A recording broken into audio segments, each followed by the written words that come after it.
कम है। ये वृद्ध क्षेत्र है, यहाँ तो हम असली माँ जब होंगे, असली पिता जब होंगे, हम घर के अभिभावक जब होंगे, जब हम बच्चों की थाली में शुद्ध जहर मुक्त भोजन, देसी गाय का दूध घी दही देंगे। भगवान कृष्ण ने कितना बड़ा काम किया, क्या संदेश दिया कि चाय चोरी करके खाओ, जैसे हो तैसे खाओ, लेकिन माखन खाइए। क्या खाइए? माखन। ये संदेश है उनका। एक ऋषि हुए चारवाक, उन्होंने कहा यावत् जीवेत् सुखम जीवेत् ऋणम कृत्वा घृतम पिबेत्। आपके पास पैसा नहीं है तो कोई बात नहीं, ऋण लो, लेकिन ऋण लेके क्या खाना है? गाय का घी लेना है। ऋण लेके क्या लेना है? गाय का। लेकिन आज ऋण लेके हम कार ले रहे हैं, ऋण लेके मकान ले रहे हैं, ऋण लेके 10 साधन ले रहे हैं। शरीर जीर्ण शीर्ण हो रहा है, हमारी जीवनी शक्ति खत्म हो रही है, और आने वाले में समय में सबसे बड़ी बीमारी होने वाली है, वो है इनफर्टिलिटी, नपुंसकता। आने वाले समय में हमारी शादी हो जाएगी हमारे बच्चों की, लेकिन हमारे यहाँ नाती पोते नहीं होंगे। केवल एक ही उपाय है, वो हम कहेंगे बच्चे पिएंगे, आप कहेंगे गाय का दूध। बच्चे पिएंगे गाय का दूध। आपके घर में कार हो या ना हो, मकान हो या टूटा फूटा हो या कच्चा हो, आपके पास महंगे कपड़े हो या ना हो, लेकिन हमें बच्चों को यदि देश बचाना है तो हमें बच्चों को देसी गाय का दूध पिलाना, देसी गाय का घी और जहर मुक्त भोजन देना होगा। मैं अंतिम शब्द कह के अपनी बात को पूरा कर रहा हूँ। मुझे मुख्यमंत्री जी ने आदेश दिए हैं कि उत्तर प्रदेश में 18 मंडल है, 18 कमिश्नरी हैं, और 18 कमिश्नरी में 8 कमिश्नरी से गौशालाओं को आत्मनिर्भर बनाने का काम चालू करो। वो एक है वृद्ध क्षेत्र। कौन सा है? वृद्ध क्षेत्र। तो ये जो कथा हो रही है, ये पूज्य हमारे प्रदेश के मुख्यमंत्री पूज्य योगी आदित्यनाथ जी महाराज जी के संकल्प को पूरा करने के लिए वो ये हो रही है। यहाँ के माध्यम से 9 दिन की कथा के माध्यम से हम आगरा में जो कथा हो रही है, तो हम कहेंगे आगरा वासियों की थाली में, आप कहेंगे जहर मुक्त भोजन।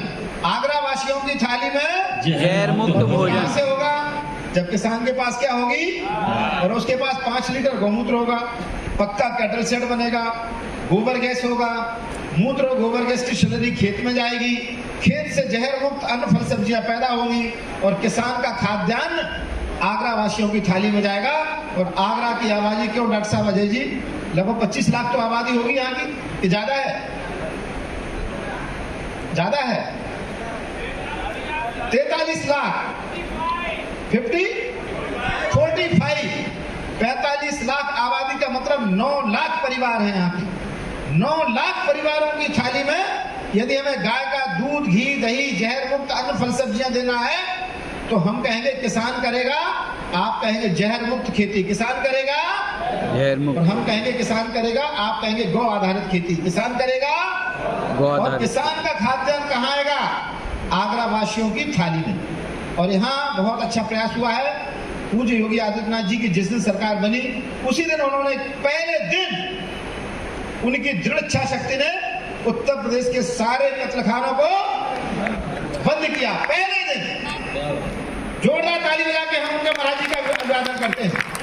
और हमारे देश के प्रधानमंत्री पूज्य नरेंद्र मोदी जी और हमारे प्रदेश के संत पूज्य योगी आदित्यनाथ जी ने अब इस प्रदेश में बड़ा अभियान चालू किया है। वो किया है national mission for natural farming, प्राकृतिक खेती का राष्ट्रीय अभियान।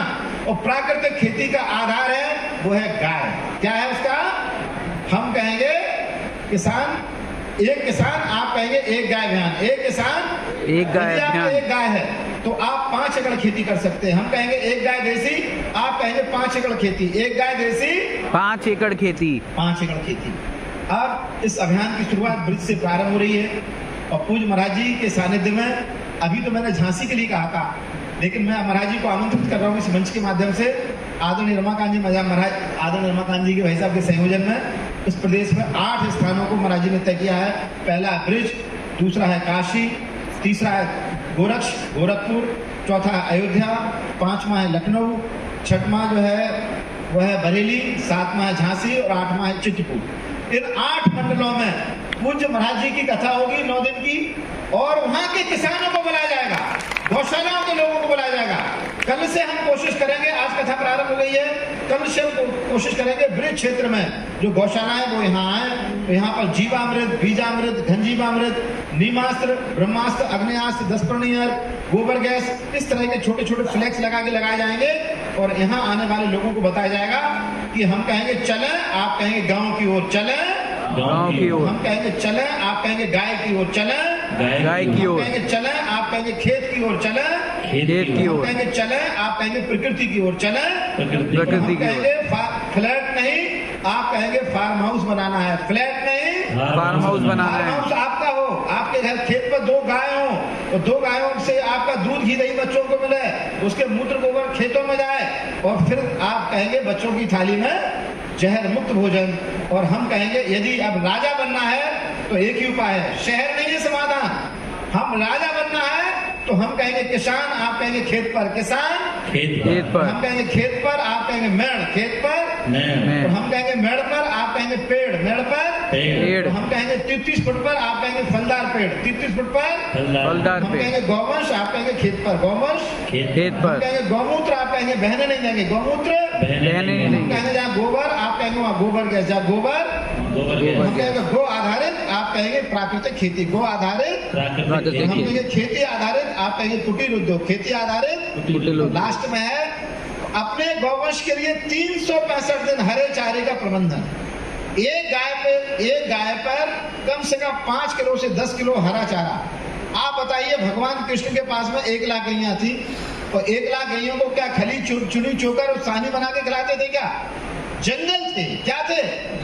जंगल थे। गाय जाती थी, चर के आती थी, दूध घी दही होता था, मूत्र गोबर खेतों में जाता था। तो गाय के खिलाने पिलाने का जो गाय को पालने का खर्चा था वो था शून्य। अब क्या हो गया? गाय को खिलाने पिलाने का खर्चा हो गया महंगा।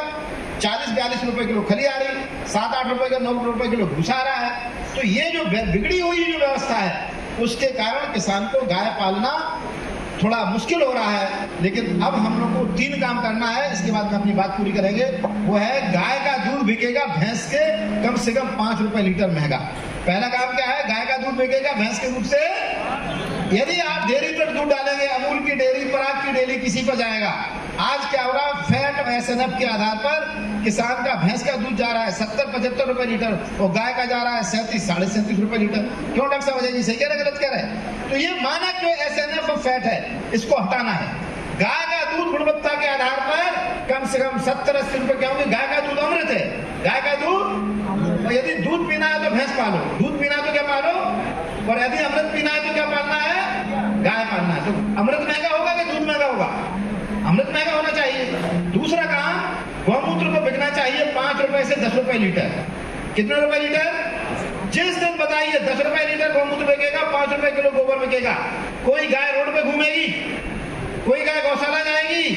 नहीं जाएगी। इस 9 दिन की इस कथा में हमको वो मंथन करना है कि गोबर बिके 5 रुपए किलो, गौमूत्र बिके 10 रुपए लीटर। यहाँ बाहर रखे हुए गौमूत्र का है कि गौमूत्र मिट्टी, मंजन, धूपबत्ती, साबुन, शैम्पू, गोबर के बने हुए उत्पाद, पंचगव्य उत्पाद, गाय का घी।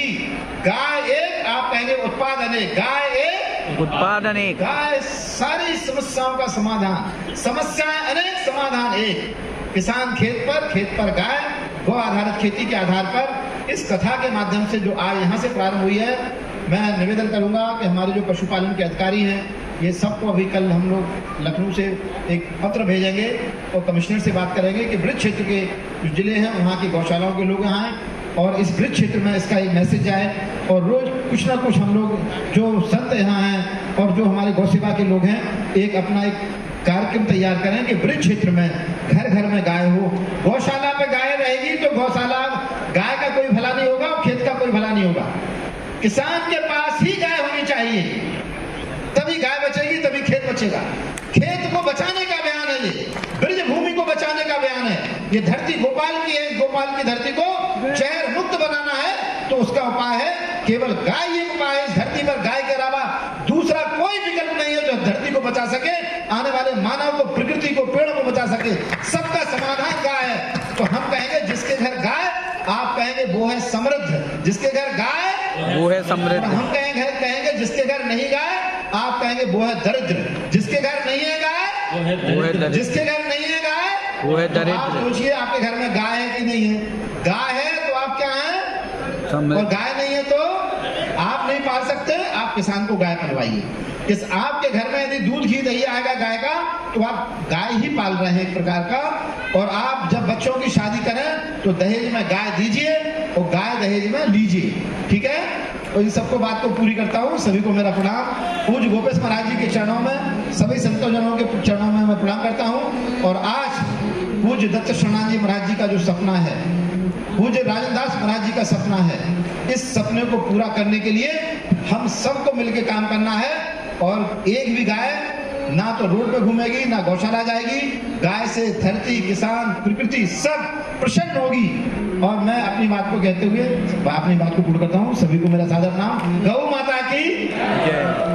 तो कहते हैं हिंदुस्तान की बात गौ भक्ति की शक्ति के साथ, गौ महिमा महोत्सव की एक अनेकों गाथाओं के साथ और गौ शिक्षा के साथ, एक अनोखे प्रण के साथ।